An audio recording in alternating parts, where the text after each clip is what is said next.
Today with Jesus நேயர்களுக்கு அன்பின் Christmas புத்தாண்டு வாழ்த்துக்களை தெரிவித்துக் கொள்கிறோம். ஒவ்வொரு நாளும் இந்த ப்ரோக்ராம் நீங்க பார்த்துக்கிட்டே இருக்கிறீங்க. ஒவ்வொரு நாளும் ஒவ்வொரு வேத வசனத்தின் மூலமாக உங்களோடு ஒவ்வொருவரும் பேசிக்கொண்டே இருக்கிறாங்க. நிச்சயமா நீங்க ஆண்டவரோடு டிராவல் பண்ணுவதற்கு இந்த ப்ரோக்ராம் உங்களுக்கு வசதியா இருக்கும்னு சொல்லி நாங்கள் விசுவாசிக்கிறோம். இந்த நாள்லயும் இந்த கிறிஸ்மஸ் நாள்ல கிறிஸ்மஸ் சம்பந்தப்பட்ட ஒரு கதாபாத்திரத்தின் மூலமாக அவங்களோடு ஆண்டவர் பேசின வார்த்தையை கொண்டு உங்களோடு நான் பேச விரும்புகிறேன். வேதத்திலே மரியாளை கொண்டு தேவன் இந்த உலகத்துல ஒரு பெரிய மீட்பின் திட்டத்தை உண்டாக்குனார் அப்படின்னு சொல்லி நம்ம பார்க்கிறோம். பரலோகத்தின் தேவனானவர் தம்முடைய ஒரே பேரான குமாரனை இந்த உலகத்திற்கு அனுப்பும்படியாக சித்தம் கொள்றாங்க.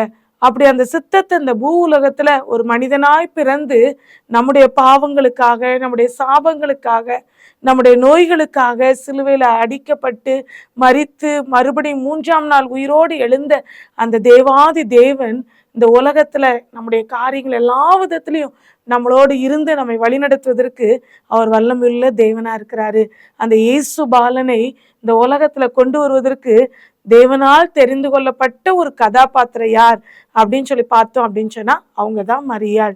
மரியாளை குறித்து வேதத்துல என்ன போடப்பட்டிருக்கு அப்படின்னு சொன்னா, ஸ்திரீகளுக்குள்ளே நீ ஆசீர்வதிக்கப்பட்டவள் அப்படின்னு சொல்லி போடப்பட்டிருக்குது. முதலாவது தேவ தூதன் அவங்களை சந்தித்த உடனே சொன்ன வார்த்தை என்ன தெரியுமா? கிருபை பெற்றவளே நீ வாழ்க அப்படின்னு சொல்லி வாழ்த்துறாங்க. அந்த நாட்கள்ல அநேக கன்னி பெண்கள் மேசியாவாகிய இயேசு கிறிஸ்து என்னுடைய கர்ப்பத்துல பிறக்க மாட்டாரா அப்படின்னு சொல்லி வாஞ்சியோடு காத்து கொண்டிருந்தாங்க. அப்படிப்பட்ட நாட்கள்ல இந்த இளம் வயது பெண்ணாகிய இந்த மரியாளை பிதாவாகிய ஆண்டவர் மரியாளை தெரிந்தெடுத்திருக்கிறார்.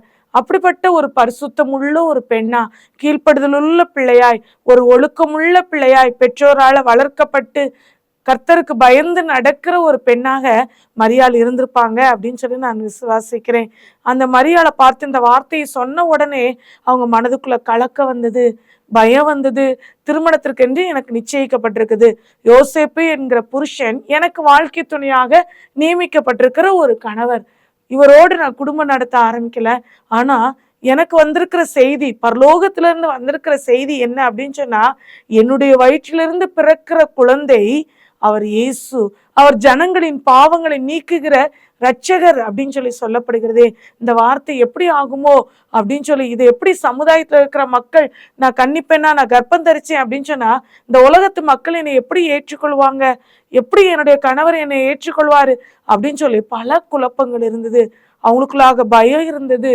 இதெல்லாம் நினைக்கும் பொழுது ஐயோ நான் என்ன செய்ய போகிறேன் அப்படின்னு சொல்லி கலக்கம் உண்டாயிடுச்சு, திகைப்பு உண்டாயிடுச்சு இந்த வார்த்தையை கேட்ட உடனே. ஆனா ஆண்டவர் அவங்களோடு பேசின உடனே அவங்க மனதுக்குள்ள இருந்த கேள்வியை கேட்குறாங்க, இது எப்படி ஆகும் அப்படின்னு சொல்லி கேட்குறாங்க. ஆனா அதற்கு ஆண்டவரிடத்துல இருந்து அவங்க பெற்றுக்கொண்ட வார்த்தை என்ன தெரியுமா? தேவனாலே கூடாத காரியம் ஒன்றும் இல்லை அப்படின்னு சொல்லி.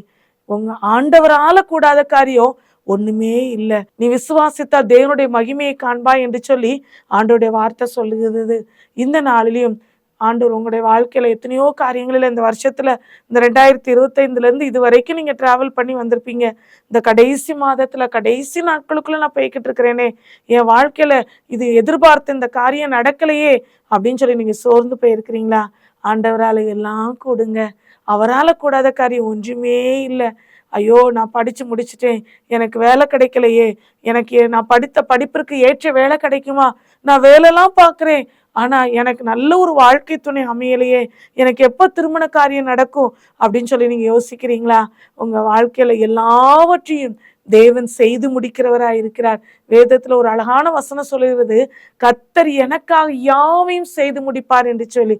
இந்த நாளில தேவனாலே கூடாத காரியம் ஒன்றுமில்லை என்று சொல்லி இயேசு உங்களோடு பேசி கொண்டிருக்கிறார். அவரால் கூடாத காரியம் ஒன்றும் இல்லைங்க.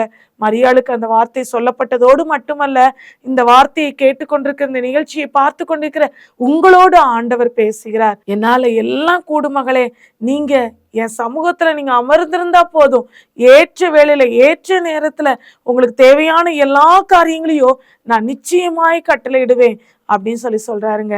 அப்படிப்பட்ட ஆண்டவரோடு இன்றைய தினத்திலையும் நீங்க கரங்கோர்த்து நீங்க நடங்க. இந்த நாள்ல இந்த கிறிஸ்மஸ் நாட்கள்ல நீங்க சந்தோஷமா உங்க குடும்பத்தோடு சேர்ந்து நீங்க கொண்டாடி கொண்டிருக்கலாம். இன்றைக்கு ஆண்டவர் உங்களோடு பேசுகிற வார்த்தை, தேவனாலே கூடாத காரியம் ஒன்றுமில்லை. நீங்க எதை குறிச்சு நீங்க கவலைப்படாதீங்க. ஐயோ, எனக்கு இவ்வளோ பணம் தேவை இருக்கே, என் சரீரத்துல இவ்வளோ பலவீனம் இருக்கே, என் குடும்பத்துல இப்படி ஒரு பிரச்சனை இருக்கே, இதெல்லாம் எப்படி ஆகும்? நீங்க சொல்றீங்க, இது எப்படி ஆகும் அப்படின்னு சொல்லி நீங்க நினைக்கிறீங்களா? ஆண்டவரால் கூடுங்க. என் இயேசுவால் நிச்சயமாய் உங்களுடைய வாழ்க்கையில இருக்கிற எல்லா கண்ணீரையும் துக்கங்களையும் மாற்றி போட முடியும். உங்களுடைய எல்லா வியாதியா இருந்தாலும் சரி, எதிர்காலத்தை குறித்ததா பயமா இருந்தாலும் சரி, ஆண்டவர் வேதத்துல இந்த கிறிஸ்து பிறப்பின் நாட்கள்ல தூதனை அனுப்பி மரியாள் இடத்துல பேசுறாங்க, சகரியான் இடத்துல பேசுறாங்க, மேய்ப்பர் இடத்துல பேசுறாங்க. அவங்களெல்லாம் பார்த்து சொல்லும் பொழுது முதலாவது சொன்ன வார்த்தை என்ன தெரியுமா? பயப்படாதீங்க, பயப்படாதீங்க அப்படின்னு சொல்லி சொல்றாங்க. இன்னைக்கு இந்த வார்த்தையை கலக்கத்தோடு, திகைப்போடு, பயத்தோடு நீங்க கேட்டுக்கொண்டிருக்கிறீங்களா? உங்களை பார்த்து ஆண்டவர் சொல்ற வார்த்தை என்ன தெரியுமா? பயப்படாதே, பயப்படாதே, நீ தேவனிடத்துல கிருபை பெற்றிருக்கிற மகளே, நீ ஸ்திரீகளுக்குள்ளே ஆசீர்வதிக்கப்பட்டவள் மகளே, உன் வாழ்க்கையில எல்லா நன்மைகளையும் இயேசு கட்டளையிட்டு இருக்கிறார்.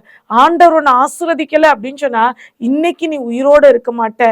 ஆண்டவரிடத்துல நீ கிருபை பெறல அப்படின்னு சொன்னா இன்னைக்கு நீ தேவ சமூகத்துல இந்த வார்த்தையை நீ கேட்டுக்கொண்டிருக்க முடியாது. அதனால இந்த வார்த்தையை கேட்டுக்கொண்டிருக்கிற நீங்க ஒவ்வொருவரும், நீங்க ரொம்ப ரொம்ப கொடுத்து வச்சவங்க, நீங்க ரொம்ப கிருபை பெற்றவங்க, நீங்க ஆசீர்வதிக்கப்பட்டவங்க. மரியாளுக்கு சொன்ன வார்த்தைய மறுபடியுமா நான் உங்களுக்கு சொல்றேன். ஆண்டவரே உங்களோடு பேசுகிறார். தேவனாலே கூடாத காரியம் ஒன்றுமில்லை, என் இயேசுவால் எல்லாம் கூடும். உங்களுக்காக நான் ஜெபிக்க போகிறேன். என்னோடு சேர்ந்து நீங்களும் ஜெபியுங்க.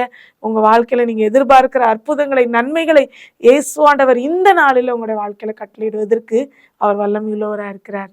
ஜெபிப்போமா? எங்களை நேசிக்கிற நல்ல தகப்பனே, நன்றியோடு துதிக்கிறோம். இந்த விசேஷமான கிறிஸ்து பிறப்பு இந்த நாளிலே ஆண்டவரே, இந்த வார்த்தையை கேட்டுக்கொண்டிருக்கிற ஒவ்வொரு பிள்ளைகளையும் இந்த கரத்துல அர்ப்பணிக்கிறோம். நீர் எங்களோடு பேசணும். இந்த வார்த்தைக்காக நன்றி. தேவனாலே கூடாத காரியம் ஒன்றுமில்லை என்று சொல்லியிருக்கிறீங்கப்பா. உம்மால் கூடாத காரியம் ஒன்றுமில்லையப்பா. உம்மால் எல்லாம் கூடும் சுவாமி. ஆண்டவரே, இந்த வேளையிலையும் வேதனையோடு கண்ணீரோடு என்னுடைய வாழ்க்கையில திருமண காரியம் தடையா இருக்குது. நான் படித்து முடித்து எத்தனையோ ஆண்டுகளா வேலைக்காக நான் ட்ரை பண்ணிக்கிட்டே இருக்கிறேன், எனக்கு வேலை கிடைக்கலையே அப்படின்னு சொல்லி கண்ணீரோடு இருக்கிறாங்களா? ஒவ்வொருத்தருடைய வாழ்க்கையிலேயும் ஒரு அற்புதத்தை நீங்க செய்யுங்கப்பா. உம்மாலை கூடு சுவாமி. ஆண்டவரே, இது மனிதரால் கூடாதுதான், என் தேவனால் எல்லாம் கூடு சுவாமி.